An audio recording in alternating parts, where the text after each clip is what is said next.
Ce jour dédié pour la leçon de l'âme de Marco ben Victoria Zechron Livracha. Le roi Shaoul a perdu la royauté. Pourquoi? Parce qu'il n'a pas su résister à la pression du peuple. Un roi doit être un maître sur le peuple et non le serviteur du peuple, qui fait ce que le peuple veut. Donc une fois il aurait dû attendre Shmuel pour amener les sacrifices, il n'a pas fait parce que le peuple a fait pression. Une fois, le peuple a fait pression pour ne pas tuer tous les animaux de Amalek ainsi que le roi de Amalek. À cause de ça, il a perdu la royauté. Le roi David aura la même épreuve. Dieu lui dit, va te battre contre les Philistins. Il prend ses hommes et se rapproche du camp des Philistins. Et Dieu lui dit, tu vas te cacher dans le champ de blé et les Philistins passeront près de toi, tu bouges pas. Seulement quand il y a un vent qui passera entre les épis de blé, là tu attaques. Les soldats de David, le roi David, rentrent en rampant dans le champ, il arrive tout près des Philistins, et les Philistins viennent vers eux, se rapprochent, passent tout à fait à côté d'eux, et les soldats lui disent, si maintenant on n'attaque pas, ils vont nous voir, ils vont tous nous tuer. Il faut attaquer maintenant. Pression. Je leur dis non, pas maintenant. On peut pas, c'est maintenant qu'il faut y aller.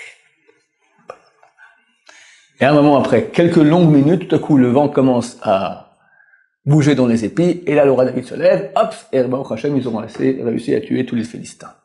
Et en cela, il a montré que lui a réussi à résister à la pression du peuple. Le roi David devient roi d'Israël, et un beau jour, un de ses fils, Avshalom, qui était extrêmement beau et orgueilleux, il avait une très belle chevelure comme ça, il est revenu en Gilgoul. Ce Avshalom, c'est marqué dans la Gemara que, qui c'était? Rabbi Shimon ben Gamliel, je me souviens bien, il dit, j'ai jamais reçu un sacrifice de Nazir, à part une fois un qui est venu du sud, qui a des très beaux cheveux, qui est Nazir, et le Nazir, quand il amène son sacrifice, il doit couper tous ses cheveux et les brûler sous le feu du sacrifice. Un sacrifice, il y a une sorte de casserole dans laquelle on met un animal de la viande à bouillir, et dans le feu qui sert à bouillir cette eau-là, il met ses cheveux. Il a demandé, pourquoi mon fils tu veux couper tes cheveux? Il dit, une fois je suis berger, j'allais avec mes moutons, et j'ai vu tout à coup le reflet de ma tête dans la rivière. J'ai vu que j'avais des très beaux cheveux comme ça, et j'ai eu peur de devenir orgueilleux à cause de cela, donc j'ai dit que je serais nazir pour aller les couper. C'est le Gilgoul, la réincarnation, comme ça dit le Ramam Pano, un des grands kabbalistes il y a 400 ans, le Rav Menachem Azaria de Pano, qui écrit un livre entier sur qui est le Gilgoul de qui, et pour réparer donc cet orgueil des beaux cheveux qu'il avait. Et ce Avshalom décide de faire un putsch militaire, de tuer son propre père pour devenir roi à la place de roi. Et comment il a fait pour avoir beaucoup de gens proches de lui? Il était à l'entrée. Son père était juge, le roi David, il doit juger le peuple. Chaque fois qu'il y avait un jugement, quand les gens sortaient, quel était ton cas? Qu'est-ce qu'a dit mon père? Pourquoi t'as perdu le procès? Ah, si t'étais avec moi, si moi je t'avais jugé, je t'aurais dit que toi t'aurais dû le gagner. Et comme ça, lentement, il s'est fait comme ça tout un réseau de bons copains.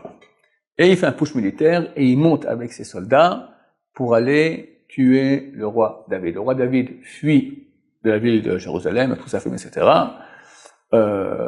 Arrive, bon, je ne connais pas vous raconter ça, mais si déjà j'y suis, je raconte ici cette histoire-là, il arrive au haut du mont des Oliviers, sort le chef du Sanhédrin, Shimi ben Gera, et qui commence à lui jeter des pierres et du sable sur le roi David, devant ses enfants, ses servantes, ses femmes. Utiliser un moment de faiblesse, tu aurais pu aller voir le roi avant de lui dire tout ça. Maintenant qu'il est en situation de faiblesse, t'en profites. Et pas un petit voyou, le chef du Sanhédrin. Le général de David, Avishai ben Soura, lui dit, laisse-moi aller tuer ce chien. Et le roi David est complètement dans son droit. Pourquoi? Mored ben Malchut, il s'est révolté contre le roi, même pas besoin de le juger, on peut aller le tuer tout de suite. Et en plus, le roi reçoit tous ses biens. Là, le roi David, il a une épreuve terrible. J'ai le droit de le tuer, mais ce que je fais maintenant, les Shem Shaman sont tout à fait désintéressés parce que il a manqué d'honneur au roi d'Israël, ou bien parce que je suis touché aussi un peu. Il lui dit à Avishai, laisse. Dieu lui a dit de m'insulter. Et à ce moment-là, messieurs, il est devenu la 4e roue du chariot divin. Abraham, Yitzhak, Yaakov, David. Ni les Téhilim qu'il a fait, ni les guerres d'Israël qu'il a fait, ni son désir de construire le temple qu'il a fait.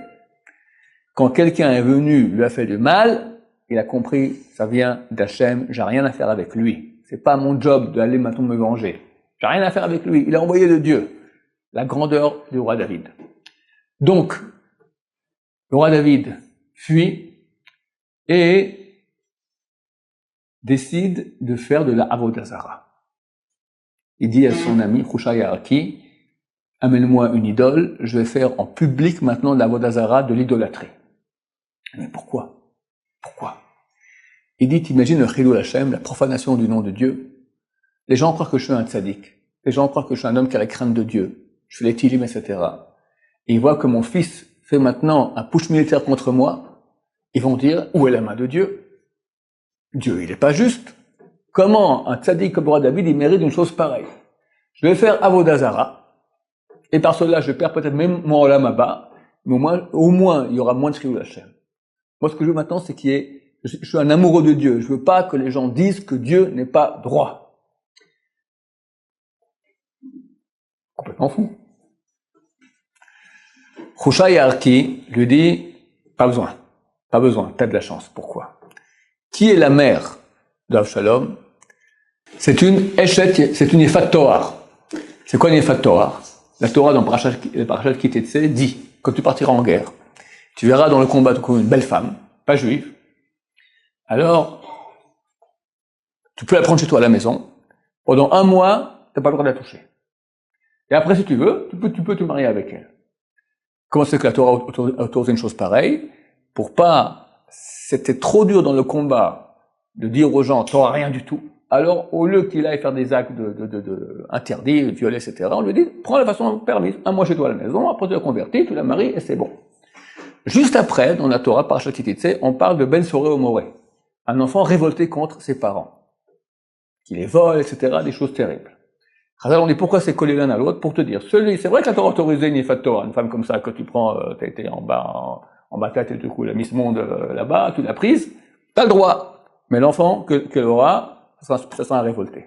Eh ben, cette femme-là, la mère de Avshalom, qui c'était une certaine Ma'acha. Ma'acha, qui est la fille du roi de Gshur, qui a été prise en tant que Yefat Torah par le roi David.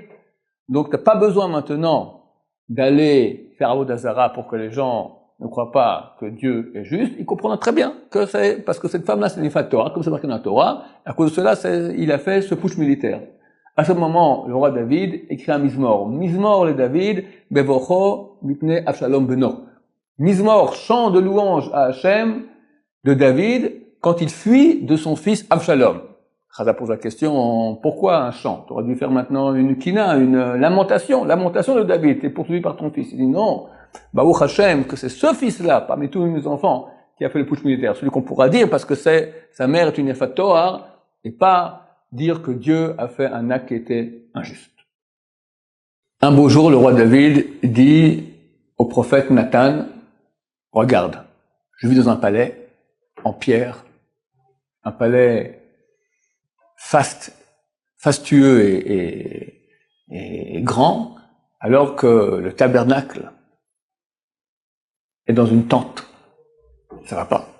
Je veux construire un temple pour Hachem. Nathan lui dit, vas-y.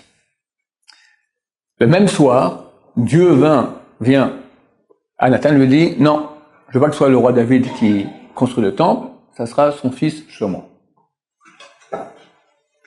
Nathan, au milieu de la nuit, il sait que David est super, il décide une mitzvah, c'est tout, dès demain matin, à 4h du matin, il y aura déjà les gens sur le chantier. Au milieu de la nuit, il tape à la porte chez David, Dieu a dit non, ce sera pas toi, ce sera ton fils Shlomo.